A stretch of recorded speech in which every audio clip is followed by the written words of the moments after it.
धमतरी के सिहावा पुलिस अंतर्राज्यीय मानव तस्करी गिरोह ले गिरफ्तार करे ही।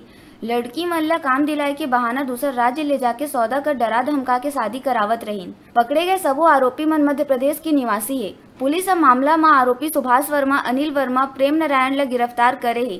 कार्यवाही में एसडीओपी मयंक रट सिंह, थाना प्रभारी लेखराम ठाकुर, सहायक उप निरीक्षक पुष्पानंद ध्रुव, जीएस राजपूत, प्रधान आरक्षक दीनू मार्कंडे और स्टाफ के रहीस योगदान।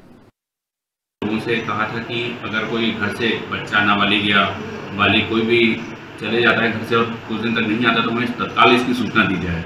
और इसी के तारतम्य में ये आगे की कार्रवाई की गई है और ये पता चला है कि ये कार्टल और बड़ा हो सकता है और इसमें भी आगे अगर कोई बच्चे घूमे होंगे और गायब होंगे और कहीं उनका ह्यूमन ट्रैफिकिंग हुआ होगा तो इस पर पुलिस लगातार कार्रवाई कर रही है और कर रही है। इस मामले में पूर्व में 4 आरोपियों की गिरफ्तारी हो चुकी है, मार्च में गिरफ्तारी हुई थी।